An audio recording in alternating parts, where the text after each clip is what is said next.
저는 오늘 이제 마가복음 11장에 나와 있는 말씀을 중심으로 함께 이 마가가 이것을 기록해 주시는 의미에 대해서 좀 생각해 보려고 합니다. 지금 어떤 분위기로 이 말씀을 기록해 주고 있는가? 마가복음 11장은 여러분이 잘 아시는 대로 예수님의 예루살렘 입성 사건으로부터 시작이 됩니다. 소위 이제 우리가 크리스찬 캘린더로 얘기하면은 종려주일에 해당하는 거죠. 그러니까 다음 주일이 이제 되겠는데 우리가 좀 앞서 이 구절을 이제 보게 됩니다. 근데 이 예루살렘을 입성하는 예수님의 모습이 어떤 것인가? 이제 우리가 그것을 좀 지켜보면 이게 예사롭지 않다.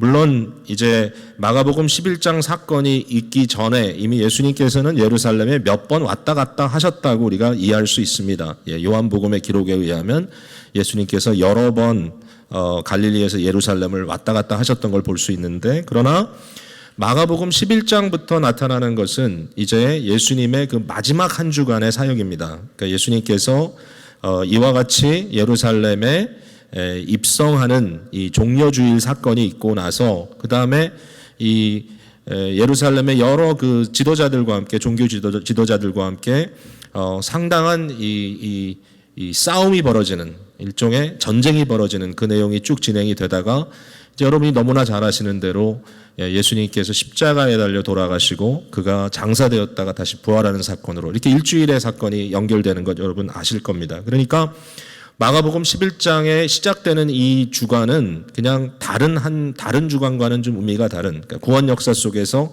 이제 단 한 번 벌어진 예수님의 이 대속의 사건으로서 너무나 중요한 의미를 갖고 있는데, 이것을 마가는 어떠한 모습으로 그려주고 있는가가 상당히 흥미롭다고 저는 생각을 했습니다. 물론 마가뿐만은 아니고요.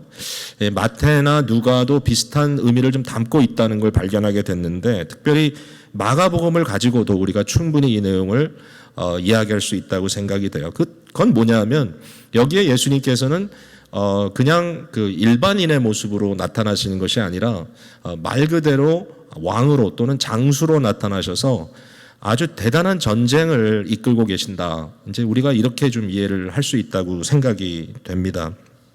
예수님께서 이 전쟁을 이끄시는데 예루살렘에 입성하시는 순간부터 이게 예사롭지가 않습니다. 예수님께서 예루살렘에 입성하실 때에 수많은 백성들이 무리가 모여서 예수님의 입성을 환영했습니다. 근데 그 환영하는 그들의 입에서 나오는 말이 시편 118편을 인용하는 거죠. 거기에 호산나라고 하는 말이 여러분 아주 익숙하게 아실 겁니다. 이제 구원하소서라는 의미입니다. 호산나, 이제 구원하소서, 주의 이름으로 오시는 이여.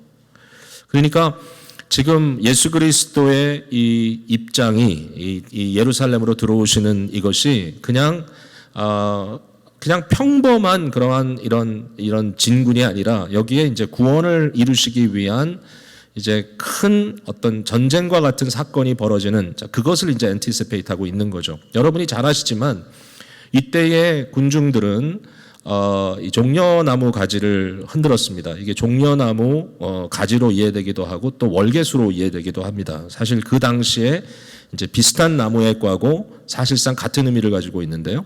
이처럼 우리가 일반적으로 종려나무라고 하지 않습니까? 종려나무 가지를 흔든 것의 의미는 뭐냐면은 또 그것을 앞에 깔아놓은 의미는 승리입니다. 빅토리. 그러니까 그 당시에 월계수도 그랬고요. 여러분이 아시다시피 그리스에서는 올림픽에 승자에게 월계수 관을 씌워줬던 것 기억하실 겁니다. 그래서 이것은 승리를 표시하는 거니까 거기에 어떤 투쟁의 의미가 담겨져 있는 거 아니겠습니까? 또 예수님께서 나귀를 타고 들어오셨습니다. 우리가 일반적으로 나귀를 타고 들어오셨다는 것에 대해서 이것은 예수님의 어떤 겸손함, 예수님의 자기를 낮추시는 모습이라고 우리가 생각을 많이 하는데, 근데 사실은 이것은 우리가 구약의 예언의 관점에서 좀 이해를 해야 될 것 같아요. 그러니까 이것은 물론 스가랴 9장 9절에 나와 있는 예언을 예수님께서 성취하시는 내용입니다. 스가랴 9장 9절에 이렇게 써 있습니다. 시온에 따라 크게 기뻐할지어다, 예루살렘에 따라 즐거이 부를지어다. 보라, 내 왕이 내게 임하시나니 그는 공의로우시며 구원을 베푸시며. 굉장히 중요한 부분이죠. 그리고 나서 겸손하여서 나귀를 타시나니 나귀의 작은 것 곧 나귀 새끼니라 그랬습니다. 나귀를 타신 것은 분명히 겸손의 표현이긴 합니다만은, 그러나 잊지 말아야 될 것은 예언되었던 현실은 뭐냐면은 보라 내 왕이 임한다라는 것입니다. 예수님은 왕이십니다. 그리고 그는 공의로우셔서 구원을 베푸신다. 그러니까 공의라는 말은 뭡니까? 공의롭지 않은 것들에 대해서 단호하게 심판하신다는 의미가 담겨져 있습니다. 예수님께서는 지금 예루살렘을 향하여 들어오고 계시고 이 예루살렘의 이 한 주간의 전쟁을 통해서 놀라운 구원을 이루실 것입니다. 예수님은 지금 전쟁을 하러 오셨다는 것이죠. 그리고 백성들이 예수님께서 들어오실 때에 외치는 것이 뭐냐면은 우리 조상 다윗의 나라여 그랬습니다. 11장 10절에 보면 찬송하리로다 오는 우리 조상 다윗의 나라여. 이 다윗의 나라라는 것은 하나님께서 약속하셨던 바로 그 종말적 하나님 나라의 모습입니다. 다윗 시대의 이스라엘은 굉장히 거대한 영광을 누렸지만 그러나 다윗이 이 세상을 떠나가는 그 순간에 하나님께서는 다윗에게 약속하신 것이 있습니다. 그것은 뭐냐면 너의 아들을 통하여 영원 무궁한 나라를 세우겠다는 것입니다. 그러니까 다윗이 이 땅에서 누렸던 나라와는 비교할 수 없는 진정한 하나님의 나라, 그 나라는 공의가 있고 그 나라는 국률이 있고 그 나라는 진정한 회복이 있는 정말 희년의 회복이 일어나는 나라. 여러분 많은 나라들이 신음하고 있고 많은 백성들이 어려워하고 있습니다. 지금도 물론 코로나 바이러스라고 하는 현실이 많이 억누르고 있지만 사실은 우리가 많은 고민 속에 빠져 있는 것은 취약자들입니다. 더군다나 이 병균이 정말 무방비 상태의 국가들에 들어갔을 때, 특별히 남반부의 가난한 나라들에 들어갔을 때 어떤 일이 벌어질 것인가 참 생각만 해도 끔찍합니다. 하나님께서 국류를 베풀어 주시기를 간절히 바랍니다. 여러분 이 세상에 희년이 임해야 합니다. 희년이 임해야 가난한 자들에게 복음이 전파되고 무고한 고난을 받으며 갇힌 자들이 자유를 얻게 됩니다. 그리고 온몸에 묶임을 당한 장애인들이 회복됩니다. 그리고 하나님의 나라를 통하여 그토록 우리가 사모하는 새하늘과 새 땅의 그 아름다운 현실이 이루어질 거라는 거죠. 근데 그 일을 이루시기 위하여 오신 이 기름 부음 받은 희년의 종이 바로 예수 그리스도라고 하는 것이죠. 이걸 지금 복음서는 우리에게 보여주고 있는 겁니다. 물론 이 나라는 다 아직 완전히 오지 않았습니다. 우리 시대에도 도래합니다. 또 올 것입니다. 그러나 이미 그리스도와 함께 이 세상에 강렬하게 소개되고 이제 전파되어 나가는, 특별히 교회 공동체를 통해서 이 나라가 어떤 것인지를 보여주고자 하는 이 역사가 이미 그리스도를 통하여 강렬하게 임하여서 지금 역사하기 시작했다. 바로 이러한 장면을 지금 우리에게 보여주고 있다라고 말할 수 있습니다. 하나님의 영원한 나라, 다윗의 그 나라, 예수 그리스도가 다스리는 진정한 공의와 사랑과 국률의 나라, 그 나라를 기대하는 거죠. 자, 이 전쟁을 치르시기 위하여 예수님께서 예루살렘에 입성하는 모습은 굉장히 단호합니다. 앞서 10장 32절의 말씀을 한번 보시면요. 여기에 이제 예루살렘으로 올라간다는 말이 드디어 나오거든요. 예루살렘으로 올라가는 길에 예수께서 그들 앞에 서서 가시는데 그들이 놀라고 따르는 자들은 두려워하더라. 제자들과 함께 지금 예루살렘으로 입성을 하는 겁니다. 사실은 많은 무리도 예수님을 따랐던 것 같습니다. 근데 이때에 예수님께서 그들을 앞서 서서 가셨다라는 말이 굉장히 중요합니다. 이 말을 그냥 단순히 그냥 공간적인 측면에서 앞서갔다는 말이 아니라 이것은 그리스도께서 왕처럼 장수처럼 앞장서셔서 지금 말치를 이끌어가고 계신다는 겁니다. 행군입니다. 이 행군을 따라오고 있는 사람들은 이 상황을 충분히 이해하지는 못했던 것 같습니다. 제자들은 사실은 이해가 좀 더뎠으니까요. 그래서 그들은 놀랐다 그랬습니다. amazed 했다고 써 있습니다. 왜 놀랐을까? 또 심지어는 두려워했다. 그들이 왜 두려워했을까? 그러니까 그 순간이 얼마나 비장했는지를 우리가 볼 수 있는 거죠. 예수님께서 예루살렘을 향하여 이제는 앞뒤 좌우 이제 좌우로 치우치지 아니하고 오직 앞만 보고 가시는 누가복음의 표현에 의하면 그의 얼굴을 녹과 같이 곧게 하시고 예루살렘을 향했다라는 표현이 나오는데, 이와 같이 이제 예루살렘을 향하여 이제는 진군에 나가시는 그리스도의 모습을 보면서 따르던 그 제자들이 좀 긴장하기 시작했다는 겁니다. 이게 지금 무슨 일인가? 여기 예수님께서 어떤 전쟁이 될 것인가를 말씀을 해 주셨는데요. 그가 당할 일을 말씀했다 그랬습니다. 33절과 34절에 보라 우리가 예루살렘에 올라가노니 인자가 대제사장과 서기관들에게 넘겨짐에 그들이 죽이기로 결의하고 이방인들에게 넘겨주겠고 그들은 능욕하며 침뱉으며 채찍질하고 죽일 것이나 나는 3일 만에 살아나리라 하신지라. 예수님의 전쟁의 모습이 어떨 것인지, 예루살렘의 마지막 한 주가 과연 어떤 모습일 것인지를 여기 아주 굉장히 모습 그대로 말씀을 합니다. 그리스도께서 어떤 능욕을 당하시는지, 침뱉음과 채찍질과 또 십자가에 못 박히는 죽임을 당할 것이다. 예수님께서 싸우시는 방법은 그런 거였습니다. 첫 번째 예수님의 싸우시는 방법은 낮아지심입니다. 자기 자신을 온전히 내어주시는 것이죠. 그러나 그 내어주심은 비굴하게 내어주심이 아니라 진리를 말씀하시며 내어주시는 것입니다. 예수님은 진리를 말씀하시고 진리를 행하셨기 때문에 사실은 대제사장들과 서기관들에 의하여 예수님은 능욕을 당하시게 된 것입니다. 결국은 예수님은 그렇지 않지만 그러나 정치범으로 로마의 손에 의해서 십자가에 못 박혀 죽게 되신 것입니다. 예수 그리스도는 마다하지 않고 이 전쟁을 치르기 위하여 진리를 선포하면서 옳은 행동을 하시면서 계속하여 낮아지셨습니다. 그러나 거기서 끝난 것이 아니라 예수 그리스도는 다시 높아지셨습니다. 그는 부활하셨고 그는 하나님 보좌 우편에 앉으셨습니다. 이 예수 그리스도의 이 전쟁이 지금 이루어지고 있다. 이 전쟁에 대해서 우리가 좀 더 생각해 볼게요. 자, 전쟁의 대상자는 그럼 누구냐? 누구를 대상해서 전쟁하는 것이냐? 여기에 대해서 한마디로 이제 예루살렘을 지금 장악하고 있는 이 세속적인 권세자들. 그러니까 이것은 단순히 정치인들만 말하는 것은 아니고요. 사실 대제사장이라고 하는 직무는 상당한 권세를 누렸던 그 시대의 예루살렘의 주민들을 사실상 좌지우지했던 사람들입니다. 그 무리, 그러니까 이 세속적인 권세를 가지고, 그러니까 세속적이라는 말은 하나님을 하나님을 존중하지 아니하고 하나님을 두려워하지 아니하고 아주 자기 마음대로 자기의 권력을 휘두르는 그러한 사람들과 또 굉장히 중요한 부류는 거짓 종교인들입니다. 거짓 종교인들. 저들은 예수를 죽이려고 하고 실제로 예수를 죽입니다. 예. 그뿐만이 아니라 예수님께서도 말씀하셨지만 로마의 권력까지 동원을 해서 예수님께서 이방인들에게 넘겨주겠다라는 말을 하셨죠. 좀 전에 읽었던 구절에 맞습니다. 로마의 권력에 의해서 예수님은 십자가에 달려 돌아가시게 되는 것입니다.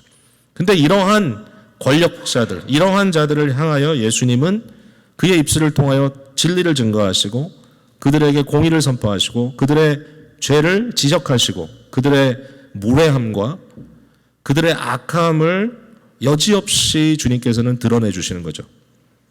숨지 않습니다. 이때는 예수님은 싸우십니다. 끝까지 싸우시고요. 이 전쟁의 패턴은 이미 예수님께서 알고 계십니다.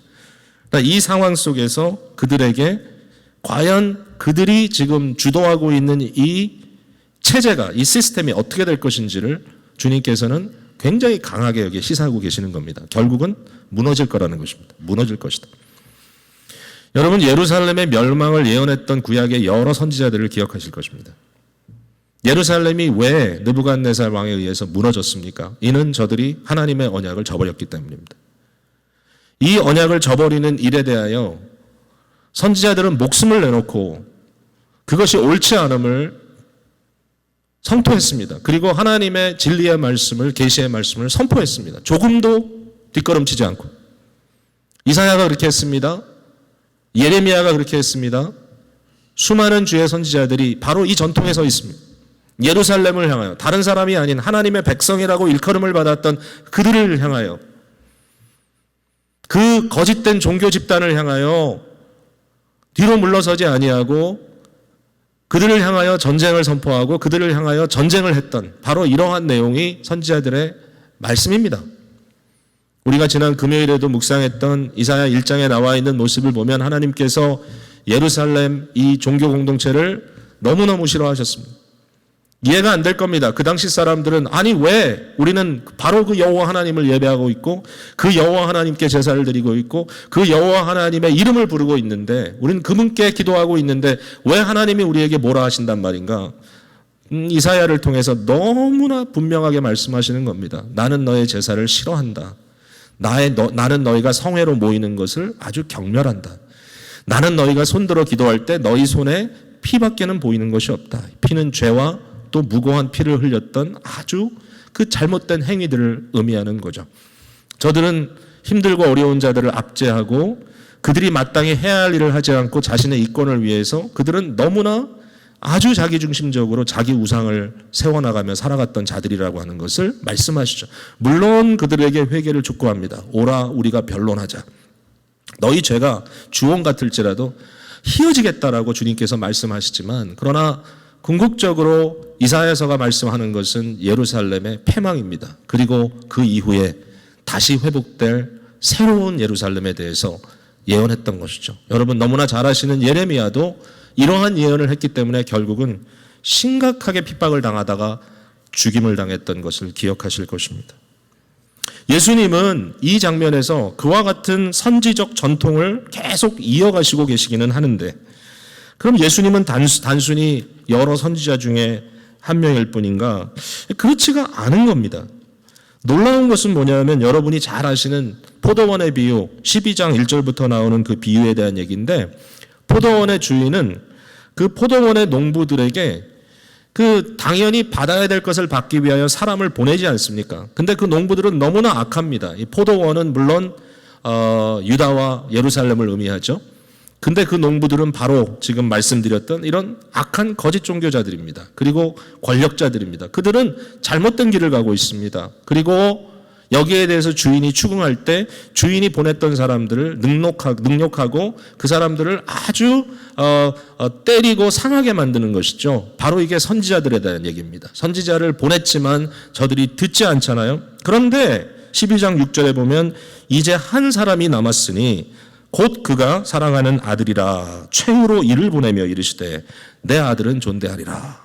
마지막 한 사람이 남았다. 그러니까 예수 그리스도의 이 선지적 전통을 이어가시는 이 마지막 예루살렘의 한 주간의 전쟁은 마지막 전쟁이었다는 겁니다. 그들을 향하여. 이것이다. 만약에 그를 너희가 그마저 버린다면 너희가 끝이다. 결국 어떻게 하죠? 그 아들을 죽여 포도원 밖으로 내던졌다라고 써 있습니다. 그게 바로 예수 그리스도께서 당하신 일이죠. 예수 그리스도는 선지적 전통을 지금 이어가고 있지만, 그러나 예수님은 선지자 중에 한 명이 아니라 바로 하나님의 아들입니다. 그래서 마지막 선지적 사명을 완성하시는, 그 일을 완전히 수행하시는 분으로 여기 등장하고 있다는 것이죠. 오늘 읽은 본문 말씀이죠.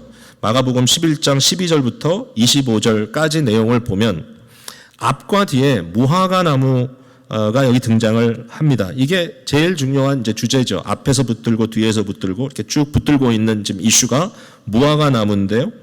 이 무화과 나무를 저주했던 사건입니다. 무화과 나무는 여러분이 너무나 잘 아시는 대로 이스라엘을 상징하고 또 유다와 예루살렘을 상징하는 것이죠. 소위 하나님의 선민이라고 자부하고 있던 사람들을 상징하는 것인데요. 여기에 예수님께서 무화과 나무를 통하여서 이 선지적 드라마를 또 하시는 겁니다. 이 선지적 드라마라는 말을 제가 여러 번 썼죠. 창세기 설교할 때도 했는데, 이것은 어떤 현실적인 베이스라기보다는 그 상황을 가지고 다른 이야기를 하시기 위해서 그것을 사용했다는 것이죠. 자, 예수님께서 시장했다 그랬습니다. 배가 고팠다. 이것은 현실입니다. 근데 그때 주님께서 보았던 것은 잎사귀가 가득 차 있는 무화과 나무였습니다. 여러분 함께 보셨죠? 왜 잎사귀만 있고 열매가 없었을까요? 무화과 철이 아니었기 때문입니다. 예수님이 그걸 모르셨나요? 예수님이 무심하신가요? 어떤 분들은 예수님을 탓하실 수도 있겠죠. 아니 무화과 철이 아닌데 무화과 나무 열매가 없다고 나무를 저주하시다니. 이게 드라마입니다. 예수님은 선지적인 메시지를 담기 위해서 지금 하나의 드라마를 연출하는 겁니다. 그 잎사귀만 무성하고 열매가 없는 바로 그 나무를 향하여 주님께서 그 나무를 저주합니다. 14절에 예수께서 나무에게 말씀하여 이르시되 이제부터 영원토록 사람이 내게서 열매를 따먹지 못하리라 그랬습니다. 더 이상은 너는 열매를 맺지 못한다. 더 이상은 열매를 맺지 못한다. 여러분 바로 이 저주를 하셨다는 말씀은 뭐냐면 더 이상 무화과 나무로서의 의미를 상실했다는 겁니다. 무화과 나무는 무화과 열매를 맺어야 합니다. 하나님의 백성은 회개의 열매를 맺어야 합니다. 아니라는 겁니다. 그러므로 더 이상 그 역할을 상실했기 때문에 여기까지다라고 주님께서 아예 못을 박는 겁니다. 여러분 미술가가 화가가 더 이상 그림을 그릴 수 없다 그러면 화가로서의 역할이 끝난 겁니다. 음악을 작곡하는 사람이 더 이상 음악을 만들 수 없다고 하면 작곡가로서의 역할이 끝난 겁니다. 물론 좀 슬픈 일이죠. 목사에게 너는 더 이상 영원히 설교를 하지 못하리라 그러면 그의 역할이 끝난 겁니다. 서구적인 의미에서 생각하면 목회를 안 하는 목사는 목사가 아닙니다. 미스터로 돌아가야 됩니다. 여기에 결국은 이 예루살렘 공동체를 향하여 예수님께서는 단호하게 말씀하시는 겁니다. 이제 너의 역할은 끝난 것 같다. 그 다음 날 보니까 나무가 뿌리채 말랐다 그랬어요. 뿌리채 말랐다. 어떻게 이럴 수가 있습니까? 잎사귀가 말라 들어갈 수는 있지만 뿌리채 말라버린 하루 만에. 이러한 것을 보고 제자들이 놀랬죠. 여기에 베드로가 특별히 거기 생각나서 하는 말이 랍비여 보소서 저주하신 무화과 나무가 말랐나이다. 22절에 예수께서 그들에게 대답하여 이르되 하나님을 믿으라. 자, 그 다음부터 나타나는 내용은 믿음과 기도에 대한 이야기라고 우리가 생각을 합니다마는 여러분들이 23절을 한번 잘 읽어보십시오. 내가 진실로 너에게 이르노니 누구든지 이 산더러 들리어 바다에 던져지라 하며 그 말하는 것이 이루어질 줄 믿고 마음에 의심하지 아니하면 그대로 되리라. 이제 많은 분들이 이 구절을 가지고 의심하지 않는 믿음의 기도가 산을 움직인다 이렇게 이제 얘기를 하는데 저는 여기에 굉장히 중요한 단어가 하나 나온다고 생각합니다. 바로 그것은 뭐냐면 이 산입니다. 이 산, this mountain입니다. 아무 산이나 옮기라는 얘기가 아니죠. 예수님께서 지금 전쟁을 하고 계시는 거죠. 무화과 나무를 저주했던 주님께서는 바로 이 산을 들리어 무너지게 하겠다라는 말씀을 하시는 겁니다. 예수님께서 믿음과 기도를 언급하신 이유는 그것이 예수님도 전쟁을 하는 방법이기 때문에 그렇습니다. 이 산이 무너지리라. 여러분 이것은 13장에 넘어가면 또 분명하게 나오죠. 성전에 대해서 13장 2절에 예수께서 이르시되 내가 이 큰 건물들을 보느냐 돌 하나도 돌 위에 남지 않고 다 무너뜨려지리라. 여러분 예수님은 지금 예루살렘을 향하여 이와 같은 무서운 전쟁을 치르고 계시다고 하는 것을 잊지 말아야 할 것입니다. 오늘 본문은 전쟁에 대한 것입니다. 자, 이 안에서 가장 예수님의 어떤 행동을 통하여 나타났던 전투적 장면 하나를 한번 생각해 보겠습니다. 바로 오늘 본문의 중간에 속한 15절에서 18절에 나와 있는 성전을 정화하는 그러한 장면입니다. 성전은 건물만이 아니고요. 성전 지경이 있죠. 성전 안뜰이 있고 밖뜰이 있고 그 다음에 이방인들의 뜰이 있습니다. 바로 이 이방인의 뜰에 있었던 사건입니다. 예수께서 성전 지경으로 돌아가시는데 무엇을 보셨습니까? 거기에 매매하는 자들, 돈 바꾸는 자들, 비둘기를 파는 자들, 결국은 종교적인 행위를 하기 위하여 필요한 물건을 파는, 매매하는 곳입니다. 종교시장입니다. 종교시장. 이러한 종교시장이 성전 지경에서 이루어지고 있는데 예수님께서 그것을 보시고 하시는 말씀이 하나님께서 말씀하시기를 분명히 이사야 56장 7절 말씀입니다마는 내 집은 만민의 기도하는 집이라 일컬음을 받으리라. 이방인들이 기도하기 위하여 허락된 바로 그 땅에서 이방인들이 들어와서 거기까지는 허용하기 때문에 하나님의 이름을 두었던 이 성전을 바로 눈앞에 두고 기도할 수 있는 바로 그 기도의 성지에서 종교시장이 이루어지고 있다. 그냥 단순히 종교시장이라고 말하지 않고요. 너희는 강도의 소굴을 만들었다 그랬습니다. 예레미야 시대를 그대로 연상합니다. 바로 예루살렘이 바벨론에 의해서 무너지기 바로 그때 시대입니다. 강도의 소굴을 만들었다. 아니 왜 강도의 소굴입니까? 예배하는 사람에게 편의를 제공하기 위해서 교회에서 성경책도 팔고 편의를 제공하기 위해서 뭐 이것저것 할 수 있지 않냐? 이거 편의를 제공하는데 뭐가 문제냐? 근데 아무리 생각을 해도 이 안에는 상당한 내부적인 부정이 들어있다는 것을 피할 길이 없습니다. 당시는 이제 6월절 시기인데요. 6월절 시기에는 수많은 이 순례자들이 예루살렘에 왔기 때문에 사실은 예루살렘 주인은 온통 시장으로 변했다는 이야기를 읽은 적이 있습니다. 그런데 성전에 뜰까지 들어와서 장사를 하는 이 사람들은 보통 사람들은 아닐 겁니다. 아마도 당시에 성전에 관계되어 있는 권력자들, 종교 지도자들과의 상당한 관계를 갖고 있는 사람이 아니었을까? 근데 돈을 바꾸는 거는 이제 성전에 드려지는 그 성전세를 바치는 방법이 두로의 은 화폐만을 사용해야 됐기 때문에 여기에 이제 그러한 의미도 있고, 그러니까 여기에 대해서 뭐 얼마나 돈을 더 불려서 받았는지 이제 이런 우리가 예측을 할 수 있는데, 좀 마음이 아픈 부분은 뭐냐면 여기에 비둘기를 파는 자들이 있었다라는 겁니다. 비둘기를 파는 자들. 여러분 그 구약의 제사하는 법을 보면요, 사람들에게는 양과 뭐 염소나 이런 소 같은 거를 이제 가지고 옵니다. 그래서 이걸로 제사를 드리고 죄를 사하는데요. 이 정결 제사를 하는 데 있어서 가난한 사람들에게 주어진 하나의 방법은 뭐냐면은 비둘기를 가져오는 겁니다. 저들은 딴 것을 가져올 만한 능력이 없기 때문에 비둘기를 잡아서 가져와야 되는 겁니다. 근데 여기에 비둘기를 파는 자들이 있었다는 말은 뭐냐면, 제가 아마 많은 추측인지 모르겠지만 가난한 자들을 유린하는, 가난한 자들을 착취하는 방법들이 동원됐다라는 생각을 해봅니다. 왜냐하면 그때 재물을 받을 수 있느냐 받을 수 없느냐는 제사장들이 결정을 했으니까 가져온 물건이 그들이 거부받으면 어쩔 수 없이 거기 있는 거 사서 써야 되는 거죠. 이와 같은 일들이 벌어지는 이 상황 속에서 예수님께서 저들을 가만두지 않으셨어요. 놀랍습니다.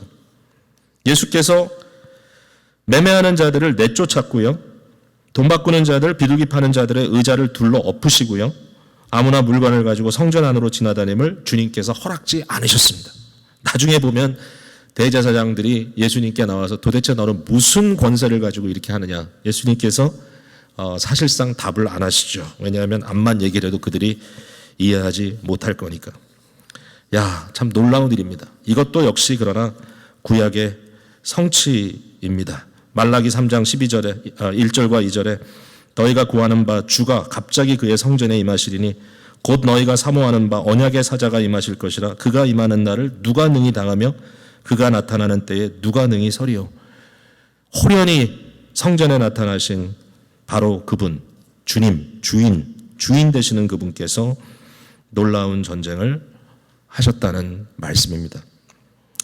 자, 이제 말씀을 정리해야 되는 단계까지 온 것 같습니다. 시간적으로. 그런데 여기에 중요한 질문을 던져야 되는 것은 우리는 지금 어느 편에 있느냐라는 질문입니다. 예수님의 이와 같은 전쟁에 대해서 우리는 과연 그 전쟁의 대상자로서 같이 무너지고 같이 멸망받고 같이 결국은 쫓겨나야 되는 그러한 존재들인지, 아니면 말 그대로 예수 그리스도의 대속의 사역의 수혜자로서 이제는 더 이상 우리가 어두움에 속한 자들이 아니라 예수 그리스도의 빛의 나라로 옮겨진 자들로서, 왕 같은 제사장으로서, 선지자들로서 그리스도와 함께 주님의 싸움을 함께 싸워나가야 될 자들인지, 여기에 대한 중요한 판단이 우리에게 필요합니다. 사랑하는 성도 여러분, 성도들에게는요, 우리가 두려움에 떨며 죽음을 두려워하며 결국은 뒷걸음치라고 하지 않고 계십니다. 여러분이 잘 알고 계시는 것처럼 베드로 사도는 디모데에게 이렇게 편지를 썼습니다. 너는 그리스도 예수의 좋은 병사로 나와 함께 고난을 받으라. 바울은 성도의 중요한 그 성격이, 삶의 성격이 고난이라고 말하고 있습니다. 고난과부터 너무 멀어지고 고난이라는 것 자체에 대해서 굉장히 두려움을 갖고 있는 이 시대에 현재 우리가 당하고 있는 고난 때문에 우리는 너무너무 불안해하고 두려워하고 있는지 모르겠지만, 그러나 우리의 믿음의 선조들의 글들을 읽어보면 그들은 고난에서 멀지 않았습니다. 사실 인생이 그렇게 쉽지가 않았습니다. 현대의 기계 문명과 현대의 물질적인 풍요함 속에 우리의 인생은 너무너무 편해진 것이 사실인 것 같습니다. 예전에 우리 선배들, 선조들의 글을 읽으면 그들은 그들의 삶이 죽음에 너무 가까이 와 있다는 것을 항상 인식하며 살았습니다. 언제 어떻게 전쟁이 일어나고 전염병이 닥칠지 모르는 그 불안감 속에 또 그들의 삶의 라이프 스팬도 길지 않았기 때문에 아마 이 자리에 계신 여러분, 저를 포함해서 특별히 저 같은 경우는 우리의 선배들, 그 위대한 업적을 남겼던 우리의 신앙의 선조들보다 이미 더 오랜 시간을 살았습니다. 제가 따져보니까 칼빈보다 제가 더 오래 살더라고요, 지금. 그들은 고난이라는 것들에 대해서 너무 멀지 않게 생각했고 당연히 이것은 성도가 받을 것이다. 빌립보서 1장 29절 30절 말씀을 여러분 잘 알고 계시죠? 그리스도를 위하여 너희에게 은혜를 주신 것은, 너희가 은혜를 받은 것은, 우리가 은혜를 받은 것은 다만 그를 믿을 뿐 아니라, 예수를 믿음으로 뭐 편해지고 다 모든 것이 해결되는 것만이 아니라 또한 그를 위하여 고난도 받게 하려 하십니다. 너희에게도 그와 같은 싸움이 있으니 너희가 내 안에서 본 바요 이제도 내 안에서 듣는 바니라. 바울은 자기 스스로가 예수 그리스도의 고난의 흔적을 지닌 자로서 그리스도와 함께 이 전쟁에 참여하고 있는 군사가 되었다. 물론 예수님은 우리의 대장이시고 물론 예수님은 우리의 왕이시고 우리는 그를 뒤쫓는 자들이지만 그러나 그리스도가 이처럼 결정적으로 승리로 이끌어 주신 전쟁을 여전히 싸워나가야 하는 중요한 시대를 살고 있는 자들이다라는 것입니다. 여러분은 그리스도의 좋은 군사들입니까? 이 시대를 전쟁의 시대라고들 많이들 표현하더라고요. 정치가들이. 맞습니다. 우리는 병과의 전쟁을 치르고 있는지 모릅니다. 여러분 마음에 담대함을 가지셔야 됩니다. 물론 적절하게 여러분들이 자기를 방어하고 피해야 됩니다. 그러나 그것이 이유가 돼서 사람들을 사랑하지 못하는 자리에 가서는 절대로 안 됩니다. 이기적이 돼서도 안 됩니다.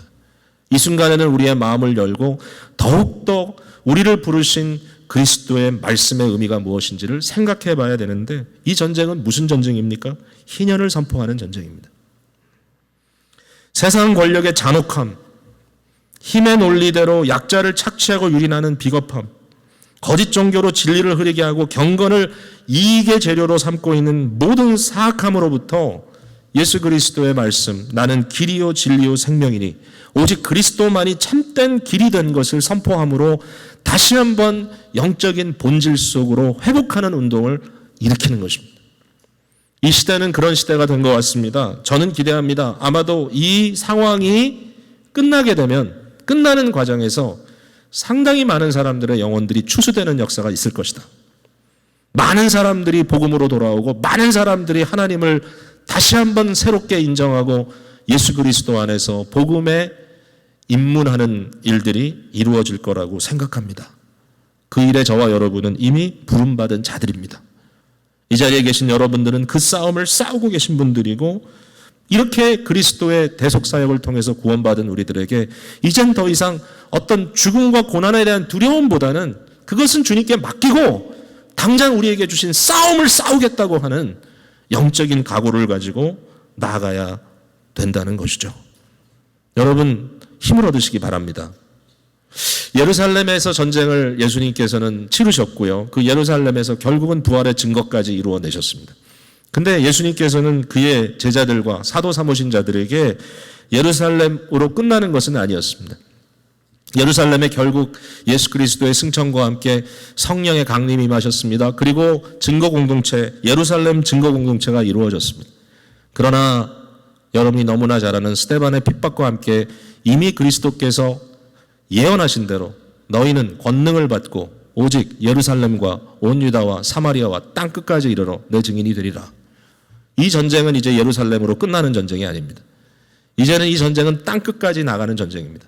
그리고 그 과정 속에 저와 여러분들이 리크루트되어 있습니다. 성경이 우리에게 증거하는 것은 마가복음이 이것을 증거하는 것이고 그것이 또 누가를 통하여 사도행전으로 증거되는 것은 협소한 지역적 복음이 아니라 예수 그리스도의 이 전쟁이 결국은 제자들을 통하여 땅끝까지 지금 퍼져나갔고 결국 그것을 위하여 주의 종들이 목숨을 내놓고 피를 흘리는 단계까지 갔었다는 것입니다. 이게 기독교의 피 묻은 복음입니다. 기독교는 비겁한 종교는 절대로 아닌 것 같습니다. 기독교는 물론 겸손한 종교입니다. 세상 앞에 뭐 좀 가졌다고 뭐 좀 누린다고 아무나 특히 약한 사람들을 짓밟는 그런 것은 절대로 아닙니다. 그러나 기독교는 진리를 위하여 희년 선포를 위하여 자기의 자리를 확고하게 붙잡고 주의 사명을 감당하는 신앙인 것이 분명합니다. 여러분 그 위에 서시기를 간절히 부탁을 드립니다. 말씀을 맺으면서 정말 짧게밖에 나눌 수 없지만 어떻게 우리가 이 운동에 참여할 수 있는가?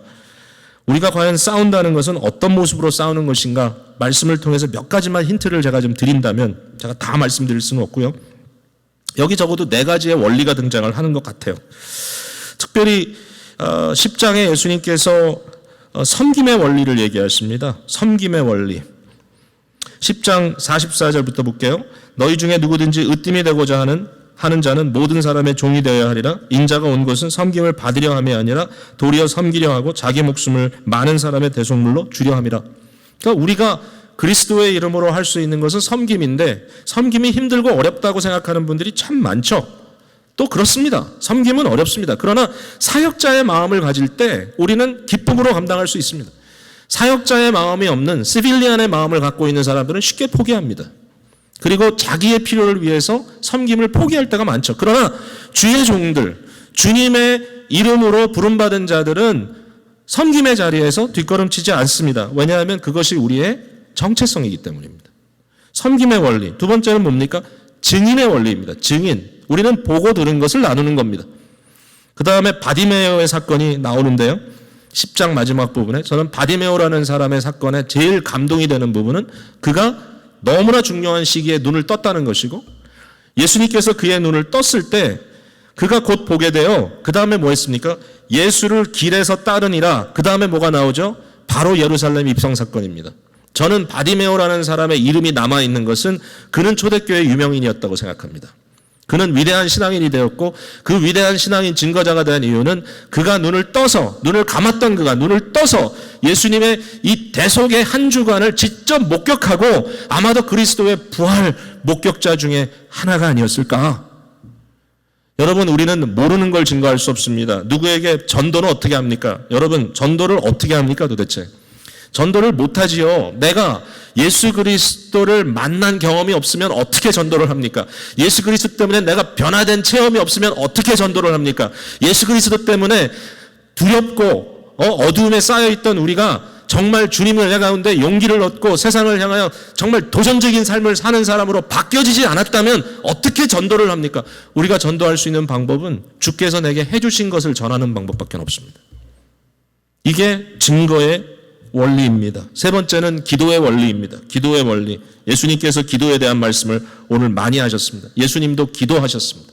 겟세마네 동산까지 가셔 기도하셨습니다. 그리고 제자들에게 깨어 기도하라 그랬습니다. 왜? 시험에 들지 않기 위하여 기도하라 그랬습니다. 심령으로 주님을 사모하는 것을 배워야 합니다. 지금 이때는 너무 귀한 때인 것 같습니다. 우리가 기도가 시간이 있어 하는 것이 아니고 그냥 생각 없이 형식적으로 기도하는 것이 아니라 이제는 정말 우리 스스로 마음 깊은 곳을 성찰하면서 우리의 마음 깊은 곳에 터져나오는 이 진실된 기도가 이루어지는 것.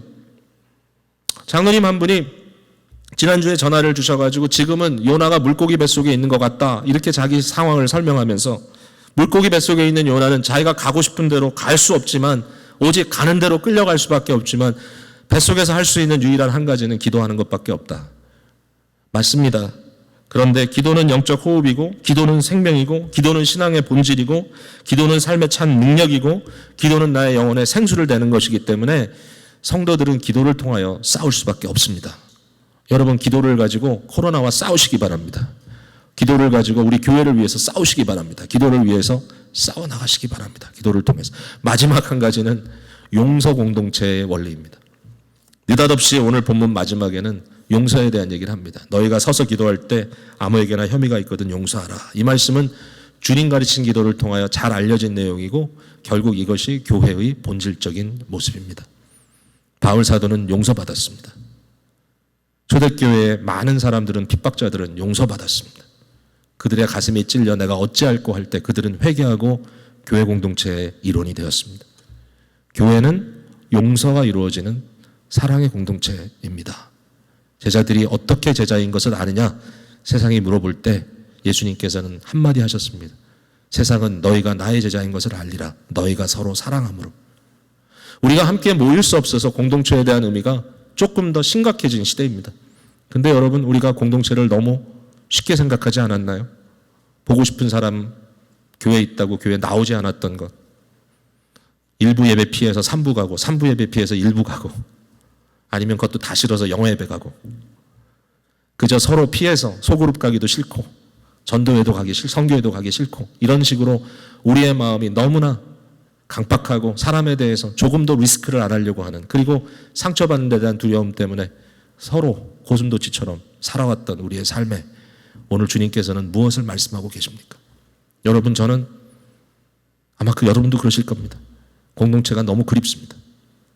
다시 만나서 허그하고 서로 악수하고 자유롭게 마음과 생각을 같이 나누고 함께 먹고 침 튀기며 싸우고 좋은 의미에서 그날이 오겠지만 그러나 저와 여러분의 삶 속에 오늘 이때는 바로 그 전쟁을 싸우기 위하여 아마 싸우는 바로 그 실전 속에 우리가 지금 할 수 있는 그것을 해야만 하는 시대입니다. 여러분 아직도 마음으로 용서하지 못한 분들이 있다면 용서하십시오. 그리고 연락하십시오. 사랑한다고. 이런 말씀들을 가지고 여러분 권면합니다.